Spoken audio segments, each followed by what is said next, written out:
Hello student, welcome to excellent physics channel. Students, आज हम start कर रहे हैं D Alembert principle. D Alembert principle देखिए, सबसे पहले हम for the general motion of the system a principle was thought by James Bernoulli. James Bernoulli एक साइंटिस्ट का नाम है, and developed by D'Alembert. ये जेम्स बर्नौली ने इसके बारे में कुछ सोचा था, लेकिन बाद में डी एलम्बर्ट ने इसे डेवलप किया according to Newton second law. दोस्तों, ये जो डी एलम्बर्ट प्रिंसिपल है, ये न्यूटन सेकंड लॉ का ही एक अल्टरनेट फॉर्म है।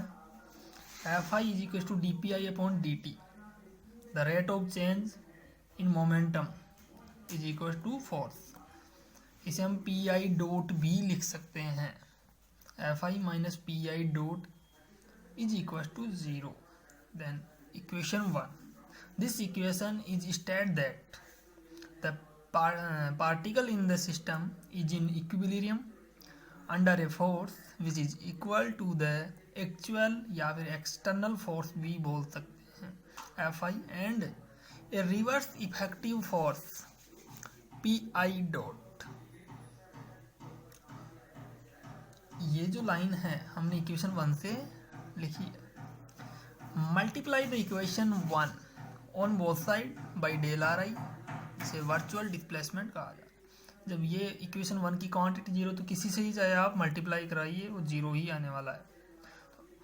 फॉर द होल सिस्टम, ये केवल मैंने किसी एक वन पार्टिकल के लिए लिखा है। मैंने माना है कोई आयत पार्टिकल है, उसके लिए इक्वेशन लिखी गई, बट मैं होल सिस्टम के लिए लिखी। मान लीजिए एक सिस्टम, उसमें 10 पार्टिकल है। 10 पार्टिकल मुझे अलग अलग लिखना पड़ेगा, आई बराबर 1 से लेके 10 तक, F1 Py1, ये 10 इक्वेशन बनेगी, ऐसी 10 इक्वेशन। तो फॉर द होल सिस्टम के लिए मान लीजिए n पार्टिकल है, तो सबके लिए मैंने समीशन लगा दिया बराबर 0। Equation 2, since we know that Fi is equal to Fi a plus Fi, ये मैंने बता दिया था वर्चुअल वर्क वाले प्रिंसिपल में। ये फोर्स क्या है, फिर मैं बताता हूँ। Fi a यहाँ पर एक्सटर्नल फोर्स है और F small fi constant force है। Equation 3, putting the value of equation 3 in equation 2, हमारे पास ऐसा आ जाएगा। यहाँ से दो टर्म बन रही है। Since consider only those system, since consider only those system for which the net virtual work done by constraint force is equal to 0, therefore आप कह सकते हैं ये वाली टर्म है ये 0 हो जाएगी। सो फ्रॉम इक्वेशन 5 एंड 4, यहाँ से अपना ये आ जाएगा। Since the force of constant is always 0, आप देख रहे होंगे ऊपर जो इक्वेशन 4 है, इसमें हमेशा देखेंगे ये जो पार्ट है, ये वाली टर्म हमेशा 0 रहेगी। तो आप इस इक्वेशन में ये सब सुपर स्क्रिप्ट हटा सकते हैं। तो we can drop this superscript Fi minus P I dot del R I equal to 0, I बराबर 1 से n है। This equation is known as D Alembert principle. अब हम दोस्तों लाग्रांज इक्वेशन का डेरिवेशन देखेंगे। Lagrange equation from D Alembert principle, this is most important question. According to D Alembert principle, हमारे D Alembert principle है। यहाँ आप चाहे सुपर स्क्रिप्ट लगाओ या मत लगाओ, कोई दिक्कत नहीं, फिर बट भी लगा सकते हैं, कोई दिक्कत नहीं। यहाँ से इसको दो टर्म में हमने बांट दिया है, ये फर्स्ट टर्म और ये सेकंड टर्म। इक्वेशन 1 इसको हमने दे दिया। हियर एफ आई ए क्या है, vector sum of all the applied forces acting on the आयत पार्टिकल। यहाँ पर आयत पार्टिकल पे F I A external force है। पी आई डॉट क्या है, rate of change in linear momentum of आयत पार्टिकल।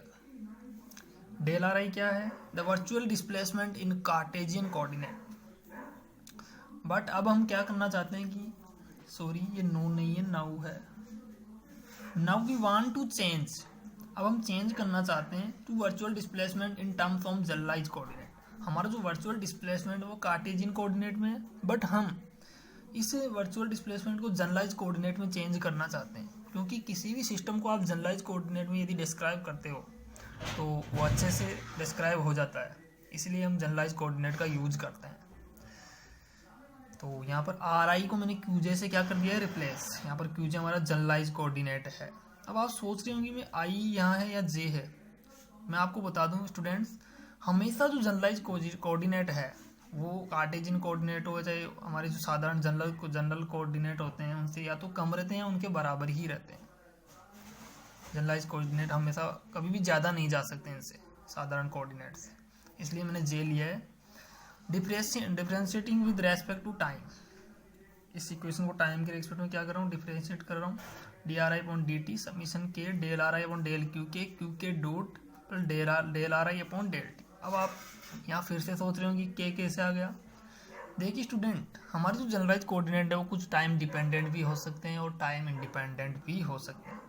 तो मान लीजिए मेरे 10 जनरलाइज कोऑर्डिनेट है, उनमें से 5 टाइम डिपेंडेंट और 5 टाइम इंडिपेंडेंट है। तो वो टाइम इंडिपेंडेंट वाले क्या हो जाएंगे, 0 होंगे कि नहीं बताओ। कितने बचे, 10 में से 5 बचे, तो इसलिए 5 उस के 5 को दर्शा रहा है यहाँ पर, इसलिए मैंने के लिया है, अलग नंबर लेना पड़ेगा। हियर क्यू के डॉट हमारा जनरलाइज वेलोसिटी है, del R I upon del T equation. Student यहाँ पर जो ये नोटेशन दिए जा रहे हैं के आई जे, इनका बहुत ही इम्पोर्टेंस है।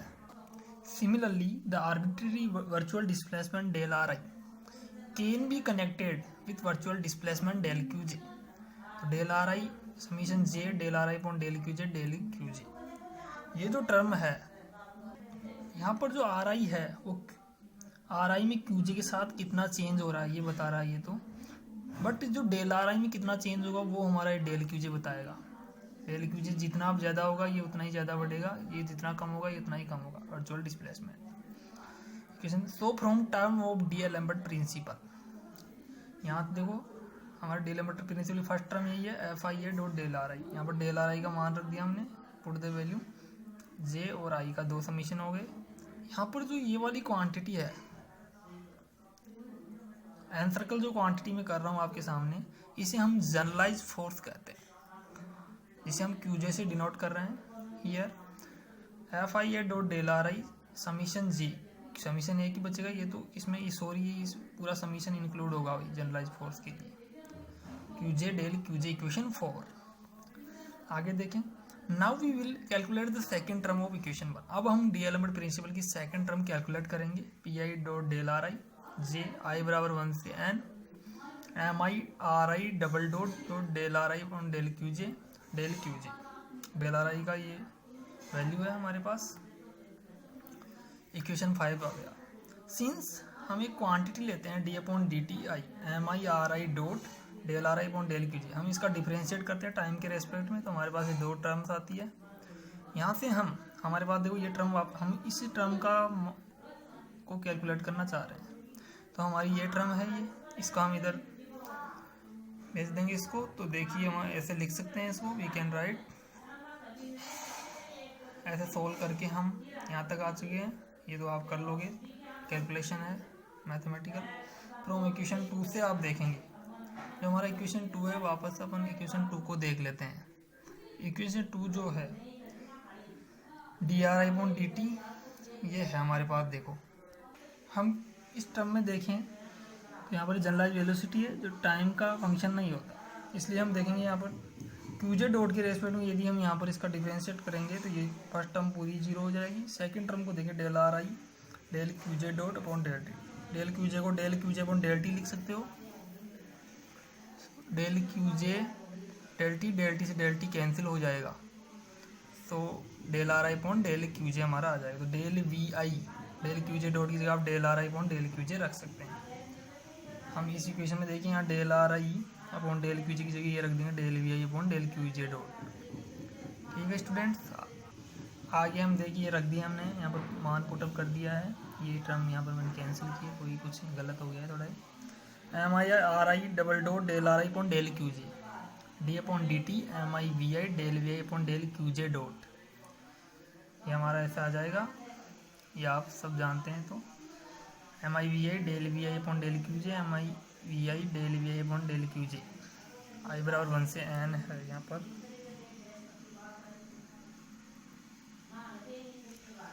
हमारा ये आ जाएगा। अभी हम इसको एनर्जी के फॉर्म में कन्वर्ट करेंगे, तो हम डेल अपॉन डेल क्यू को आगे लेंगे, 1/2 लगा देंगे एम आई वी आई। ये कैसे आया पता हो तो तो मैं जैसे हुआ क्यूजे डॉट के रेस्पेक्ट में डिफ्रेंशिएट करूँगा तो V2 आगे आएगा, 2 से 2 कैंसिल होगा, del VI upon del Q J dot वापस यहाँ पर बच जाएगा। ऐसे हमने इसमें किया है, इसको ऐसे लिख दिया। हियर आप जानती हैं ये टोटल काइनेटिक एनर्जी सिस्टम की, जिसे मैं T से रिप्रेजेंट करूँगा। मैंने T रख दिया है इस जगह पे और इस जगह पे MI RI double dot del RI upon del Q equation 5। Putting the value of equation 6 in equation 5, ये हमारे पास आ जाएगी सेकेंड टर्म आ गई किसकी, डीएलएम्बर्ट इसकी, डीएलएम्बर्ट प्रिंसिपल की। Using equation 4 and 7 in equation 1 हमारा ऐसा आ जाएगा। For a holonomic system, student मैं आपको बता दूं, ये जो हम डीएलएम्बर्ट प्रिंसिपल से लाग्रांज इक्वेशन हम डेराइव कर रहे हैं, इसमें ये हम पूरे इस डेरिवेशन में हम होलोनोमिक सिस्टम मान रहे हैं। होलोनोमिक सिस्टम के लिए हम ऐसा कर सकते हैं जिसमें हम system the coefficient of each del Q J are 0। Del Q J का जो कोफिशिएंट है, क्योंकि इंडिपेंडेंट होते हैं सारे इसलिए 0 हो जाएंगे, because del Q Js are independent Q J. अब मैं आपको थोड़ा सा बता देता हूँ इंडिपेंडेंट और डिपेंडेंट कैसे। देखिए स्टूडेंट, यहाँ पर ये जो इक्वेशन है AIK plus BJK plus CK बराबर 0, इसमें आप देखो ये इक्वेशन तभी 0 हो सकती है जब आप A बराबर B बराबर C बराबर 0 इसमें पुटअप करोगे। तो स्टूडेंट ये इक्वेशन क्या नहीं है, एक तरह से इंडिपेंडेंट है, इंडिपेंडेंट इक्वेशन है। जबकि आपको मैं एक इक्वेशन और बताऊं, AI plus BI plus CI बराबर 0। इस इक्वेशन में आप देखोगे कि हम ABC के अलग अलग मान रख के पुटअप करके इसको हम 0 कर सकते हैं। ठीक है स्टूडेंट, जैसे मैंने A बराबर 2 लिया, B बराबर और C बराबर -1 ले लिया, तो ये इक्वेशन 0 है। तो आप देख रहे हो A का मान इन पर डिपेंड है, यानी ये सारा इक्वेशन तीनों वैल्यूज पर डिपेंड होके ही 0 होगा।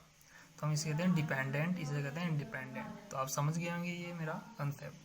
तो स्टूडेंट्स हम आगे डेल क्यूजे के जो ये है इसको 0 कर देंगे, बचा हुआ इक्वेशन हमारा क्यूजे को ट्रांसफर कर देंगे इधर क्यूजे। तो ये this is equation represent the Lagrange equation for non holonomic system. Sorry this equation is represent the Lagrange equation for holonomic system. Student थोड़ा यहाँ पर मिसप्रिंट हो गया, मैंने नॉन लिख दिया, सॉरी इसके लिए। सो स्टूडेंट ये आपको समझ में आ गया होगा। फिर भी यदि आपको क्वेरी रहती है तो आप मेरे से कमेंट करके पूछ सकते हैं। Student thank you for watching this video. यदि आपको इसकी PDF वगैरह चाहिए तो आप मेरे से व्हाट्सएप पे पर्सनली कांटेक्ट करके मेरे से मंगा सकते हैं। Thank you for watching this video. Like share और कमेंट करते रहे। थैंक यू दोस्तों।